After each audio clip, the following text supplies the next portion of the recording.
Welcome back to Inside the Pylon, a Midwest college football podcast, joined as always by Clinton Boring. My name is Ryan Satkoviak. We are joining you from the past at a time. It is currently December 23rd. We are January 23rd, Ryan. Yeah, January 23rd. I don't know when we're dropping this We're going back episode. to before Christmas. Yeah. It is the 20. Did I say December?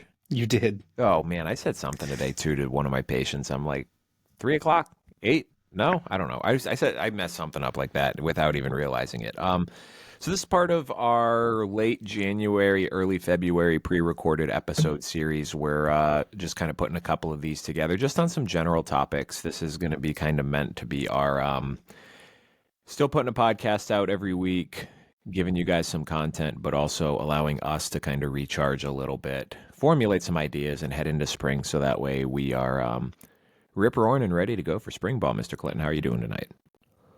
I'm doing good, man. Didn't do a whole lot of work today. Had a quarterly meeting, so I only have a half day on Thursdays anyways. I had one patient, which my student saw, and that was the end of my day.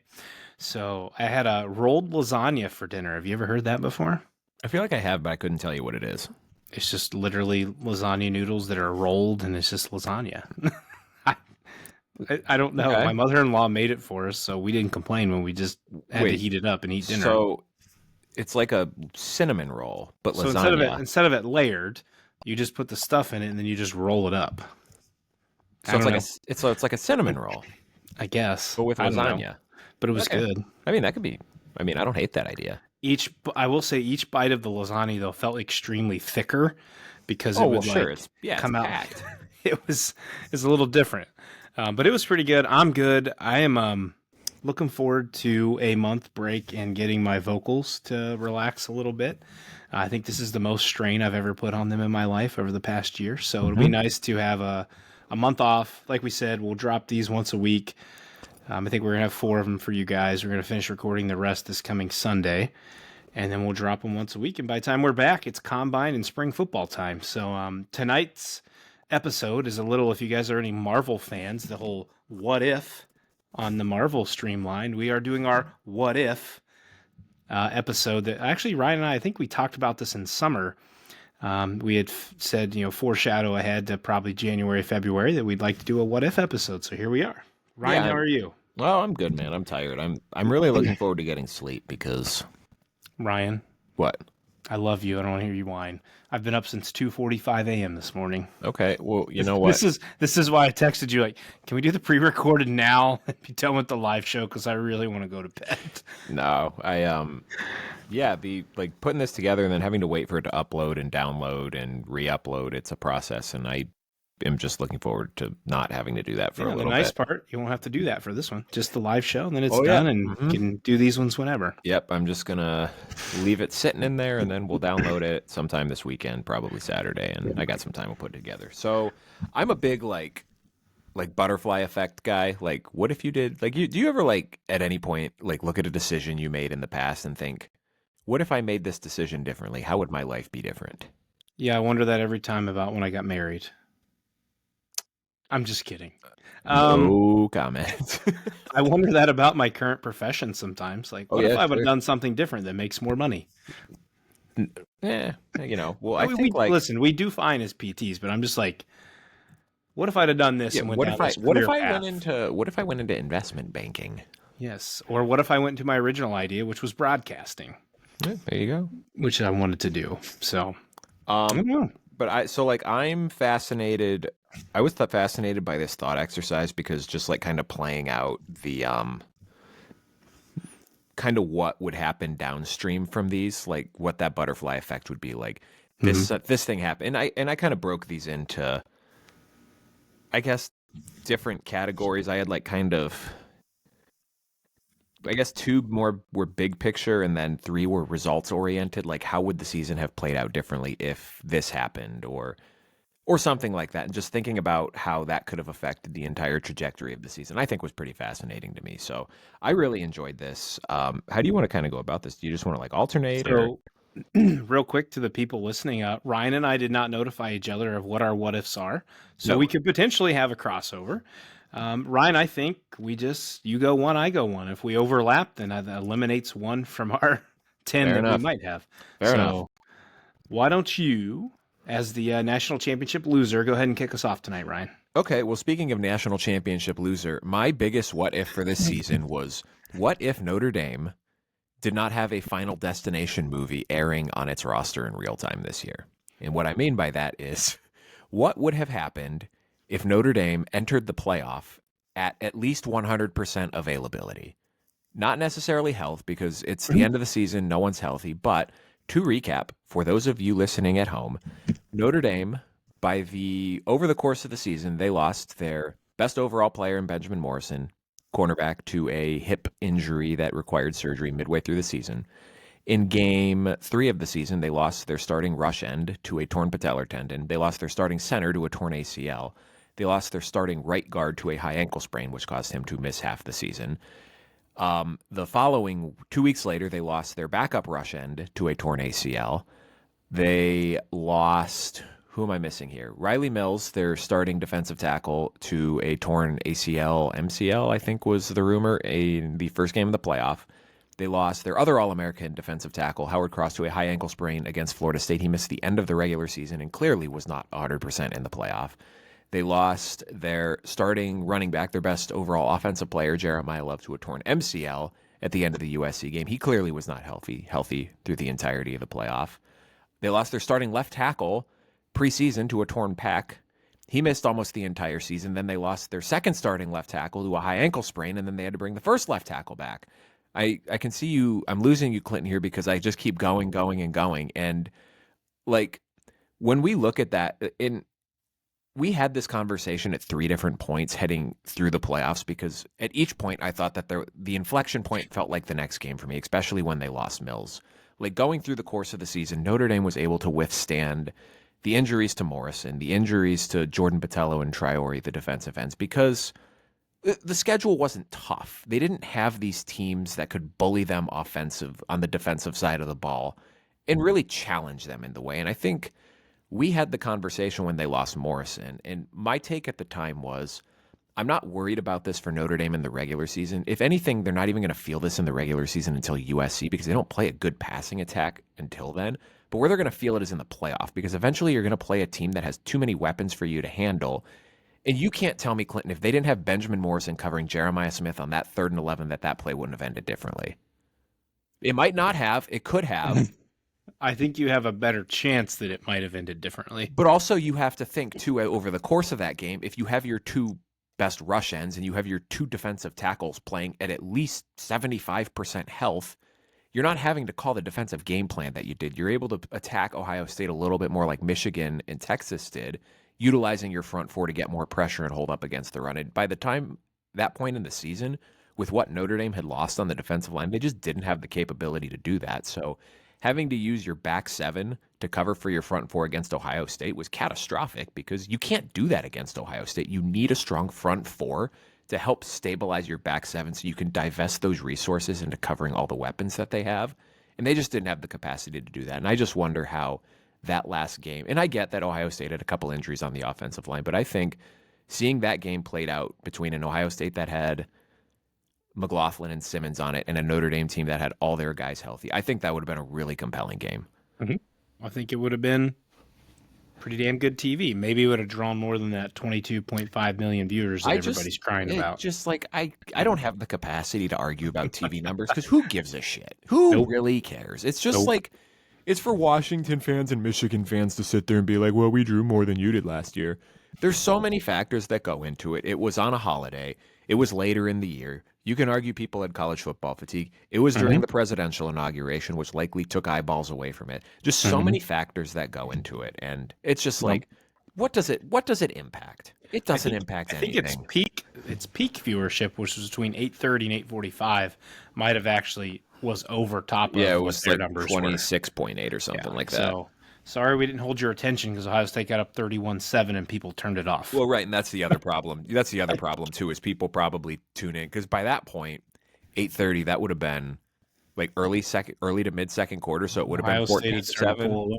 Yeah. It was only would have been 14-7 by that point, but by the time you got to 8:45, it's halftime. It's 21-7, and everyone's like, "Well, this one's over." Yep. So my thought on your what if is, I think it would have been a great game. I still think I would give slight edge to OSU because I still think they were going to go all out using Will Howard's legs. But Ohio State's passing attack, it would have been much different on how they would have approached that game.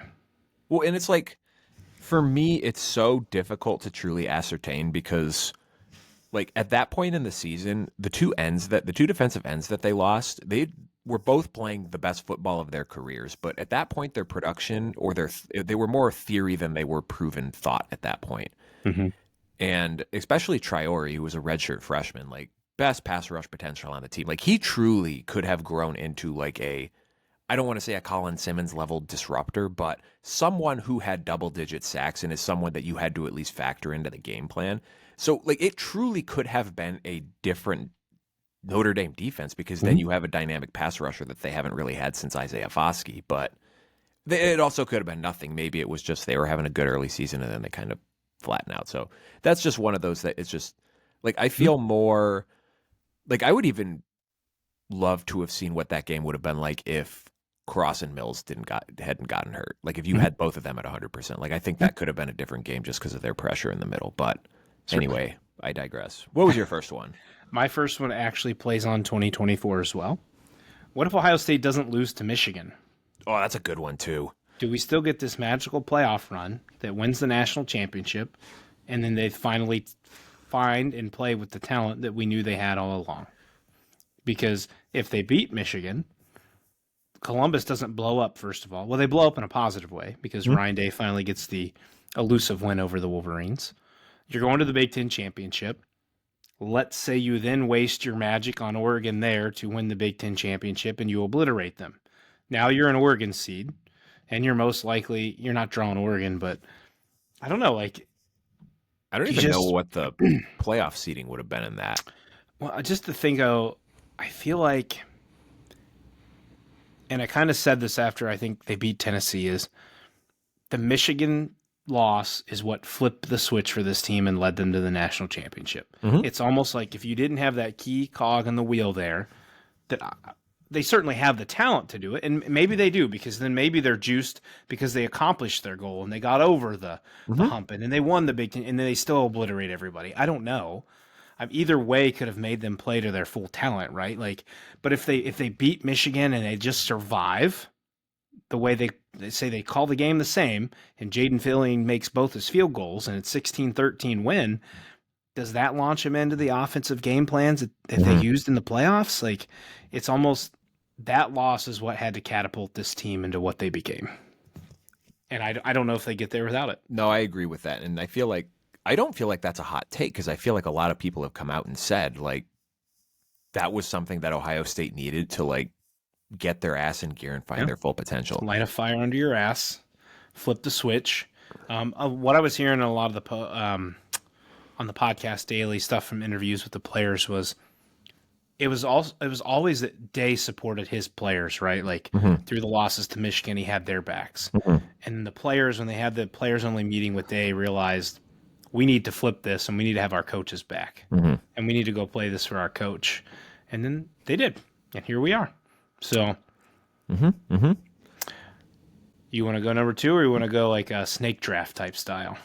We could go snake. Keep it interesting. So my next one is I'm going to play one more Ohio State-Michigan one, and I promise I'll get off of that. 2020. What if Ohio State plays Michigan in the COVID season? Oh, you went like way back here. Yes. And they obliterate Michigan like we all know was going to happen. Would Harbaugh have been fired? I think that was the idea that he was going to be. And if he is, that then results in that 3-year dominant run by Michigan potentially becoming non-existent. They had 3 straight wins over OSU, those being Harbaugh's first, 3 straight Big Ten titles, 3 playoff appearances, and a national championship, Ryan. If they lose that, if they play and they lose and Harbaugh is fired, do we get what we had for the 3-year run of Michigan? Dude, who even would have been their coach then? I don't know, man. It wouldn't have been Sharon. I don't even know if it wouldn't have been Stallions because I don't even think he was he even on staff at that point? Not 2020. 2021 he was. Yeah, I don't know because I agree with you because I always that's something that I had thought about is like that was a humming Ohio State and that was a bad Michigan team. Like, say what you want about this year's Michigan team, they at least had talent on the defense. Like, they're going to have 4 first-round picks on that team. Mm-hmm. That Michigan team in 2020 was dog meat. Mm-hmm.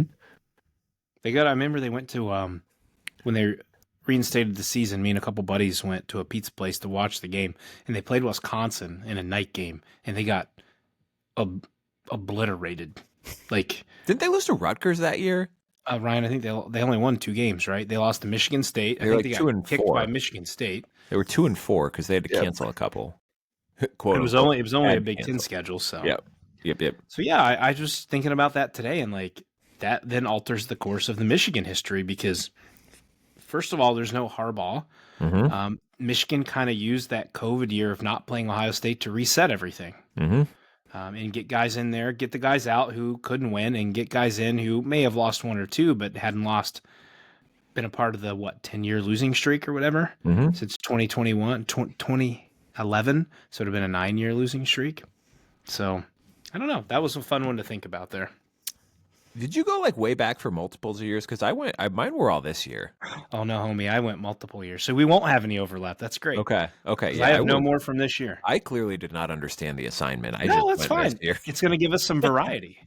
Well, I think this is a good segue because my number 2 what if, my other big picture one was what if Michigan got a portal QB last year?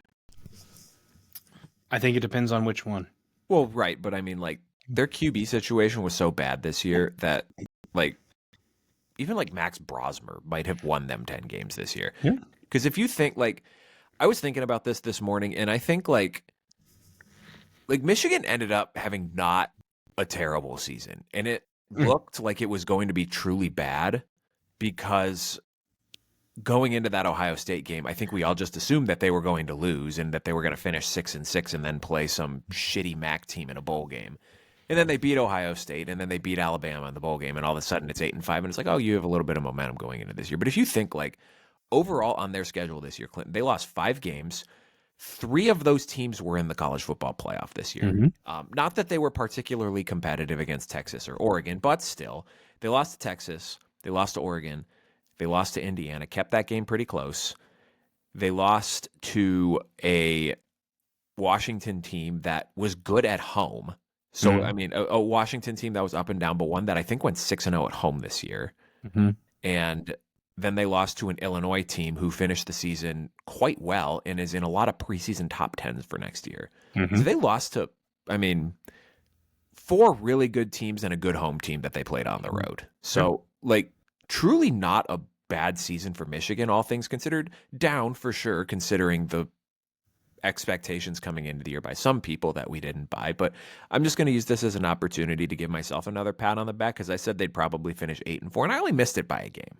So good for me. Well, I think looking at that and not to get out of the what if scenario is the up and coming, right? All the talent that they're going to lose. They have a portal quarterback now, Mikey Keene from Fresno State, who was also at UCF for 3 years. Must be something UCF and playing in college football forever. Dylan Gabriel, Mikey Keene. Yeah, right. There was the other kid that like splattered his leg before Dylan Gabriel. Mackenzie Milton. Yes. So was part of the not actual national championship team.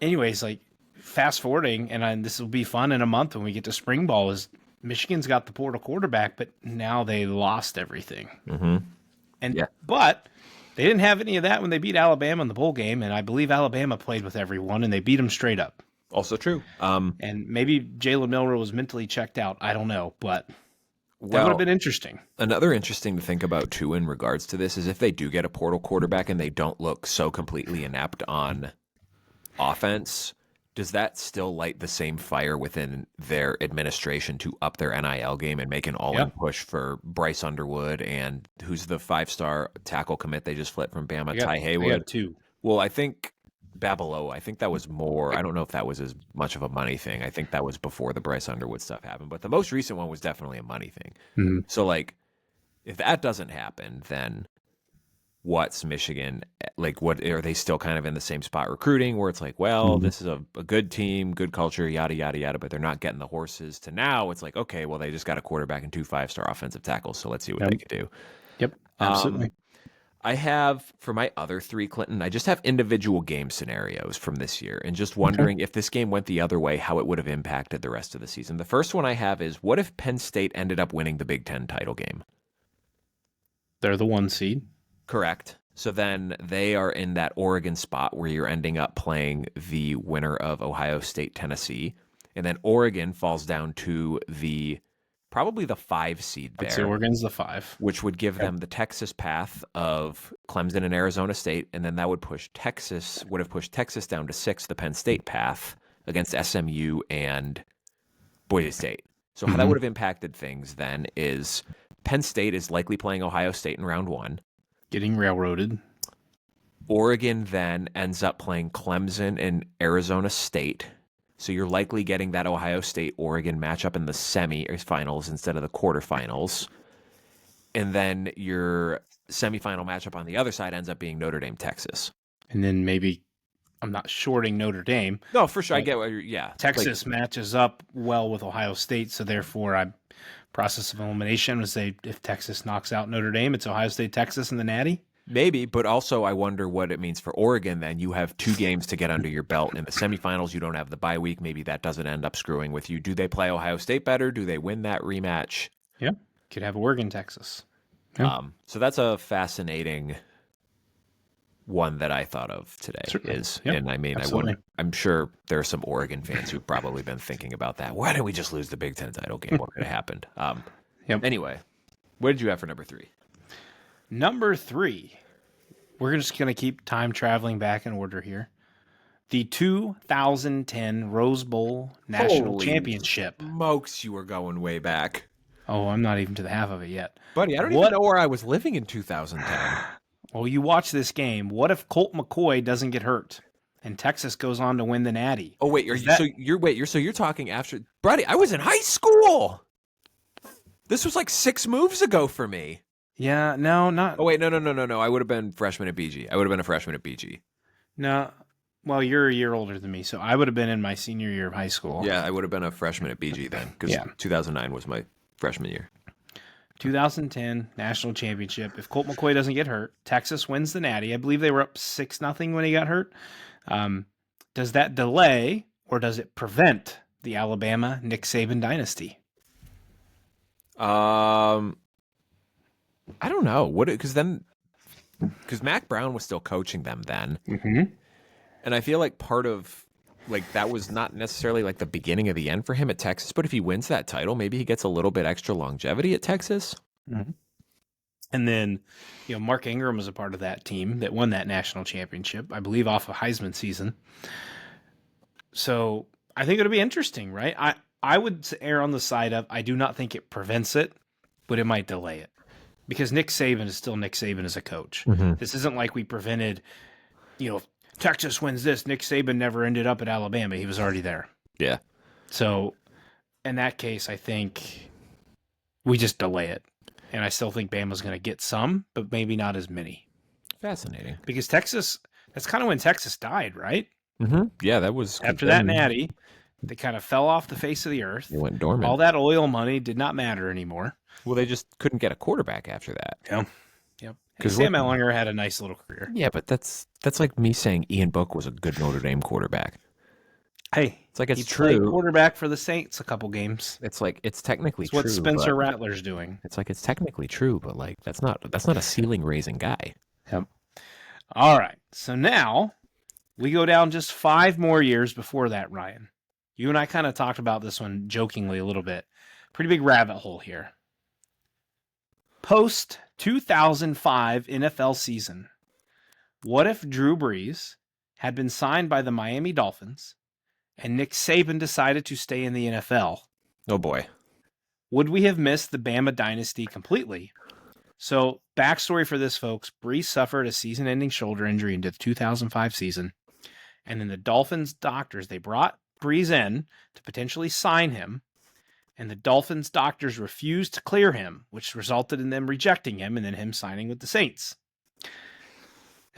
So that then led to Saban jettisoning to Alabama after a failed season with the veteran quarterback they signed before, Dante Culpepper.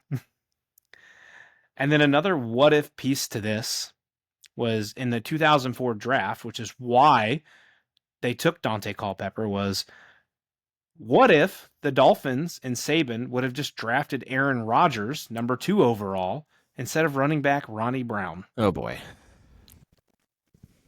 Fascinating.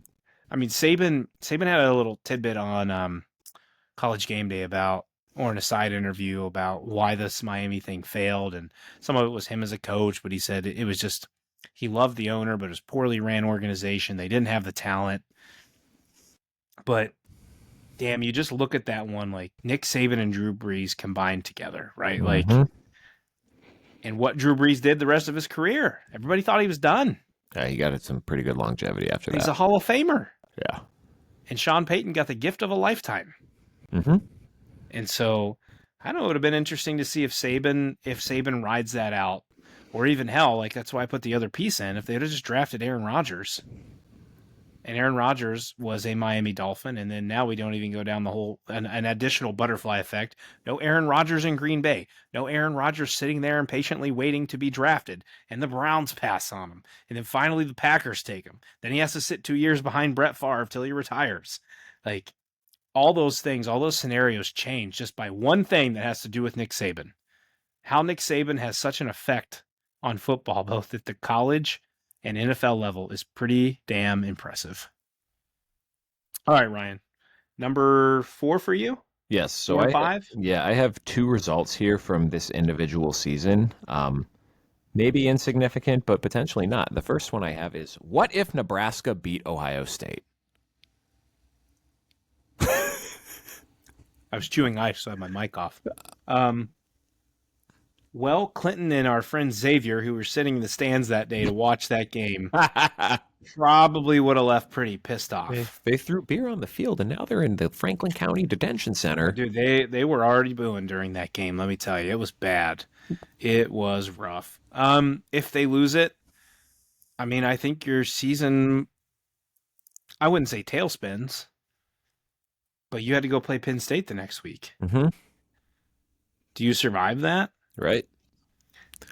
If you do, but then you still lose the Michigan game, you have 3 losses. You're not in the playoff. You're right. pulling on Ole Miss, South Carolina, and Alabama and crying about getting in. Mm-hmm. And, you know, and it's another thing, too. Like, that's another piece that required Ohio State to change something. Like, they went after the Oregon game and talked about changing the defense, but they really had to change some things after the Nebraska game. Defense played fine, but Zen Mahalski, like, dislocates his hip. That's the Donovan Jackson move to left tackle. And then they got to figure out guard. I don't know, man. That would have been a pretty interesting scenario, one that I'm glad I did not have to live through. Because if we would have lost to Oregon, had a bye week, and came out and lost to Nebraska, I'd have been pretty disappointed. I wonder if that would have been the end for Ryan Day right there. Because that's he'd have got to the end of the year, but if he lost to Michigan, I don't think we're getting through Ryan Day at that point. Because that's like the Michigan loss, like, not that it makes sense this year. My DraftKings account will tell you how little sense it made to me in the moment, but at least you can look at that and point and be like, okay, this guy just has a mental block when it comes to coaching against Michigan, and he can't get out of his own way. Like, the Nebraska game is like, that's a game that he has never lost. Just like a random, inexplicable game to an unranked team. And especially coming out of a bye after how the Oregon game ended and how there was already a lot of fan vitriol towards Ryan Day at that point. Like, that might have hit a breaking point where Ohio State, where Ross Bjork felt like, okay, we got to do something here. I agree. I don't know that it would have happened at that point, but I think, like, I don't know that season played out with another loss to Michigan. I think he'd have been toast. And that's like, and that was my next point, is if it played out the exact same way the rest of the way, where they beat, Penn State, Indiana, but then ended up losing to Michigan and finished 9-3, they were not making the playoff. That was not going to be a playoff team, and I think that would have cost him his job because, like, with what they like, if Ohio State goes 9-3 next year, I'm sure the fans will be pissed. I don't think anyone in the administration is going to care, given what. They lost. Like, they're losing a shitload. Like, there's no bones about it. Ohio State should be better than 9-3 next year, but with a freshman quarterback, even if he ascends throughout the year and gets a lot better, you never know when that freshman moment comes in and maybe costs you a game you shouldn't lose. Yeah. especially with having a defense that still might be good next year, but it's absolutely not going to be as goddamn dominant as it was this year. Mm-hmm. But you go 9-3. Might also be without Jim Knowles. Could also be without Jim Knowles. We, as of this recording, by the time you listen to this, you'll know where Jim Knowles is going to be. But right now, it could be Ohio State, Oklahoma, could be Penn State, could be Notre Dame. Who the fuck knows at this point? Yeah, I think this man could be going to the NFL. He could be going to the CFL. He could be going to start a league in NFL Europe for all we know at this point. Side piece.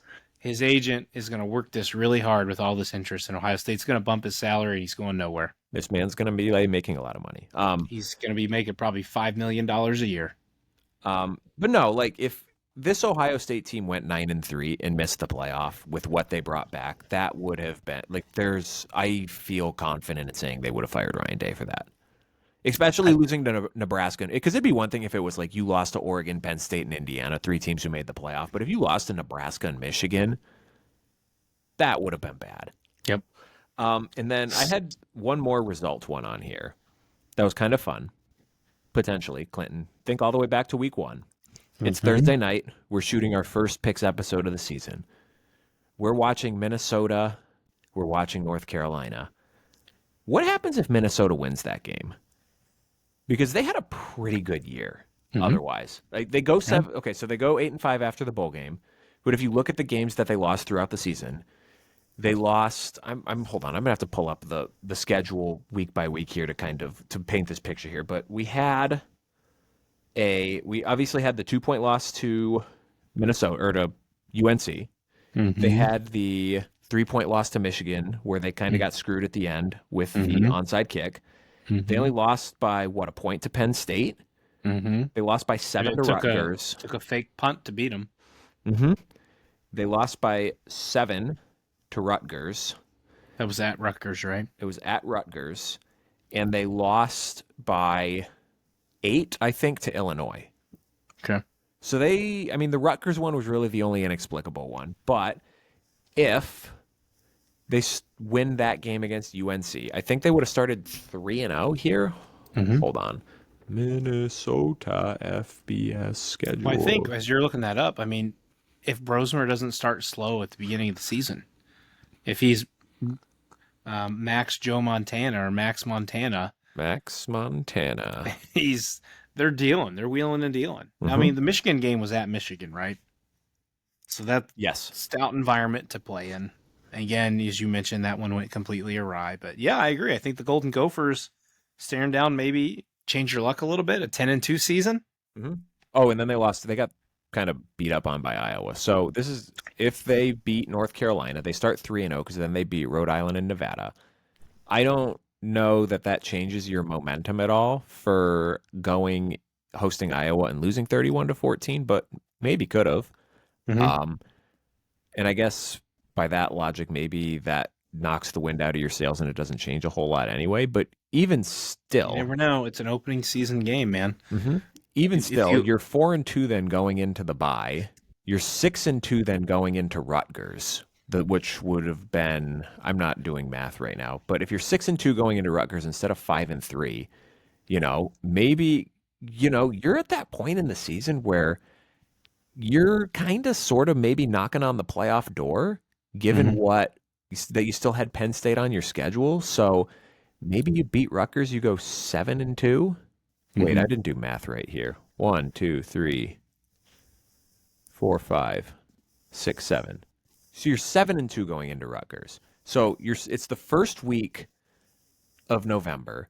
You just beat a ranked Illinois team at Illinois. You're 7-2 going into Rutgers. If you win that game, if you ride that momentum from that point in the season, you win that game, then you're going into hosting Penn State the second to last weekend of the regular season at 8-2, a chance to make a statement. And if you beat Penn State, if you hold them off in that game, you're probably in the playoff, in that playoff ranking going into Camp Randall to close the season. Yep, absolutely.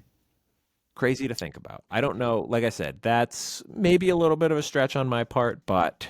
No, but I've also heard really good things about this upcoming season for Minnesota. So we're going to have to tap into our guy, Ryan Burns. Maybe we'll hit him up in the spring for our preview and Kind of let him get us excited about the Golden Gophers. Mm-hmm. All right, Ryan. What's your Are last you ready one? to go for the last one before we wrap this show up? I'm fascinating to see where you take this one because you've taken us back about 2 decades here. Well, my friend, we're going back to the 90s. Stop it. That's absurd. Stop this. 1997. Oh, my God. What if Nebraska all-time great, and this one's for you, Redcast Rob, and we'll cut this clip and get it out there for you. What if all-time great Tom Osborne doesn't retire in 1997? Now, mind you, Ryan, the significance of this is he was only 60 years old. Nick Saban retired at 71, 72. Bobby Bowden retired when he was 79. Joe Paterno was 84, 85 when he was retired / forced to leave. Kirk Ferentz is currently 69 years old. Kyle Whittingham, 65. Signetti and Kelly are 63. Willie Fritz down at Houston is 64. Osborne had 3 national championships, and his last one was in 1997. He sailed off into the sunset, his year of retirement. He held the position, Ryan, for 25 years. Head coach, 25 years. My big what if was, could they have won more if he just stayed another 5-10 years? How much longer does that 1990s dominant Nebraska run continue? Sorry for the dead air. I muted myself for a second. You know what, Clinton? Fuck it. We're doing the 90s. Let's just go all the way back to 1993. What if Notre Dame doesn't get called for a block in the back against Colorado and they win the national title? This isn't your what if. This is my what if, so that we can chime in old Redcast Rob on here. I just thought it was fun. Tom Osborne is a superstar head coach, and he dominated the 90s with the black shirts in Nebraska football, and he decides to walk off into the sunset, as most people would want to do, with a national championship and at the ripe age of 60, where we see a lot of other coaches who are good coach beyond that. And to be at one place for 25 years is pretty damn amazing. It's unheard of now. So I thought that was kind of a fun one to go off and end on. I was only 5 years old when this happened, so I don't think I had. I had watched a college football game by that point. Good old kindergarten years. I don't remember it. Anyway, so we'll tweet this out at some point. Like I said, you can find this in your podcast feed if you are subscribed. We're at Inside the Pile on Apple, Spotify, wherever you get your shows. We'll tweet this out from our Twitter account at ITPCFB. Hit us up, comment, let us know some of your favorite what-ifs from both the 2024 season and I guess college football in general, since Clinton took us back to when I was 3 years old or whatever. But clips also to come on YouTube, and the gram is back alive, baby. Ryan and I are red hot on the gram. Yeah, we currently have a Travion Henderson clip going for 14,000 views. Clinton's just trying to make us go viral, so we're going to start saying some really flamboyant shit just to rile people up. We will not. We're not descending into that. All right, guys. Thank you for joining us tonight. I can't tell you when you'll see us again because I don't know when you're going to hear this episode, but we'll see you next week.